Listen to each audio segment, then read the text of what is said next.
Tere hommikust, Liis! Tere hommikust! Tere hommikust, kallis televaataja ka! Kätte jõudnud järjekordselt laupäeva hommik, kell on 9.30 ja meie nüüd hakkame toimetama pisut kaugemal kui tavaliselt. Ja nagu sa tunned, siis siin Lõuna-Eestis õhk on nii puhas ja linnud laulavad. Suur kevad on kätte jõudnud ja Lõuna-Eestis on nii palju huvitavaid kohti, mida külastada. Ma ütlen sulle ausalt, Liis, et oma elu jooksul ma olen alati üritanud vastata sellisele nii-öelda siis eksistentsiaalsele küsimusele, mis on Võrumaal näiteks see, mis teeb Võrumaast selle erilise paiga. Ja täna me loodetavasti leiame sellele küsimusele vastuse. Kas on see loodus? Kindlasti. Kas on need toredad inimesed? Kindlasti. Kas on hea toit? Loomulikult. Nii et hakkame avastama, mis asi on Umamekk.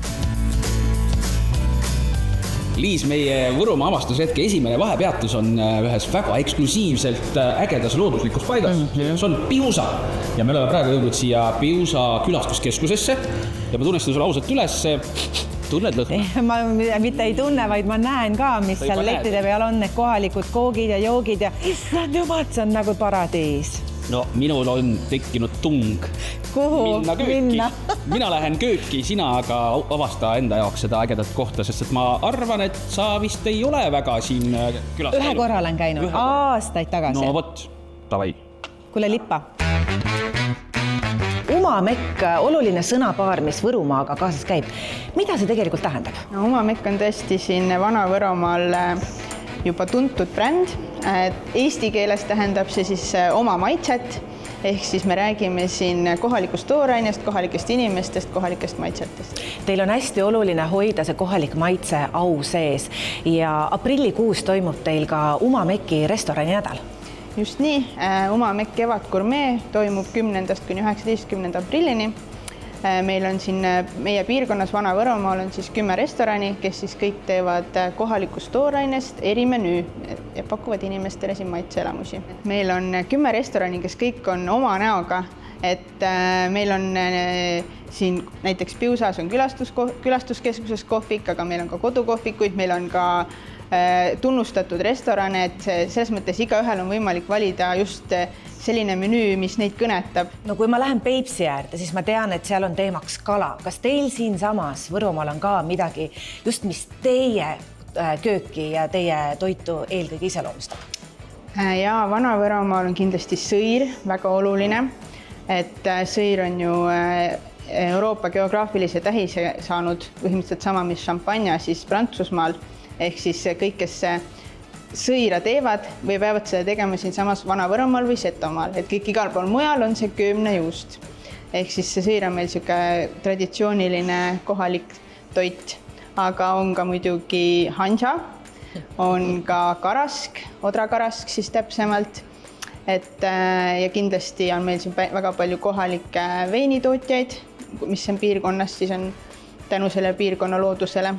Ja siis ongi hea võimalus ise tulla 10. kuni 19. aprillini restorani nädala raames seda kõike järele proovima. Just nimelt, et ja ei tasu tulla ainult restorani, et siin ongi igal kohal on ka midagi muud juures, et kes siis pakub siin, saab tulla koobastesse või on ka Rõuges näiteks, saad minna Suuremunamäe torni või Pesapuutorni, et saab ka neid tegevusi omavahel ühendada. Seni kuni daamid meil nii-öelda siis ammutavad informatsiooni ja suhtlevad omavahel, meie kui ikkagi tõsiselt Eesti mehed hakkame tööle. Me läheme kööki. Just, ma vaatan, sa oled nagu valmis pannud juba siin võrumaised puhtad kohalikud maitsed. Ja, ehk siis Sruumel on meil nüüd natuke Võrumaast jääb kaugemale, aga see on siuke eksklusiivne, mis me teeme siis burgeri sellest lõvilakast, et saab pärast maitsta ka. Aga ülejääk asjad siin, mis sa näed, on kõik puhtad Võrumaa omad. Kõik Võrumaa omad. Ja, alustame siin Leoki kalast näiteks. Ja siin on Loonatalujahu, siis on Kõrgemäe talu, siin on kõvajuustu, võid ja tegelikult on neid tooteid veel, mis siin ja kõik nii-öelda hea ja paremasse läheb. Mida me valmistame sellest Leoki suitsuforellist? Sellest me teeme nüüd pelmeenid. Pelmeenid, suitsukala pelmeenid. Suitsukala pelmeenid ja nad on siis tulevad mustad pelmeenid ja kanapuljongi. Need on nüüd mõni päev tagasi tehtud valmis mustad pelmeenid.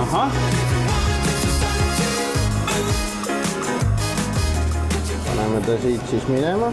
Siis võtame puljongi, mis on eelnevalt valmis keedetud. ja siis ta tuleb sellisel kujul, siis serveerime ta kokku, sinna kõrvale läheb veel siis tattakrõbusk värske pestoga. Piusa külastuskeskus on avatud aastaringselt, aga miks nüüd just praegu kevadisel ajal võiks siia eriti tulla? No lisaks heale toidule on meil imeline loodus, mõnus matkarada, avastada siis Koobast vaateplatvormil, osaleda erinevates töötubades ja meil on siin mõnus savikoda, kuhu saab sisse piiluda. Seni, kuni meie pelmeenid siis lõplikult valmivad, on mul võimalus praegu viia ennast kurssi siis selle oma meki kavaga. Et selliselt ringi rännates tegelikult avastada, et kui palju ikkagi selliseid toredaid ettevõtlikke ja mis siin salata, et ka ägeda mõtlemaailmaga inimesi ikkagi Eestis leidub, et kes oleks uskunud, et Eestis tehakse ägedat veini.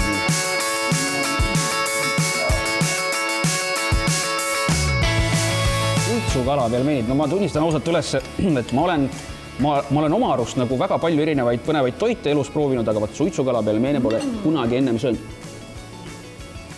See on täpselt nii, sa ei oska midagi oodata ja Oh my god, on marmelaaden. kõik maitsed ühe korraga lahvatavad suus. Mis meid nüüd edasi ootab, kas sa oskad juba ette aimata? Ei, no ma tahaks lihtsalt uskuda, et aina paremaks läheb. Kindlasti. Ehk siis, kui sa oled valmis ja sellega jõuad ühele poole, siis paneme autole hääled sisse. Ja... Ma nüüd vabandan, siis tuleb teine käik.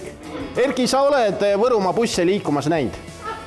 Oled sa seal lugenud peal, mis kirjas on? Aiguom, täpselt. Just. See on nüüd siis lõvilakka burger Sruumvelli seenega.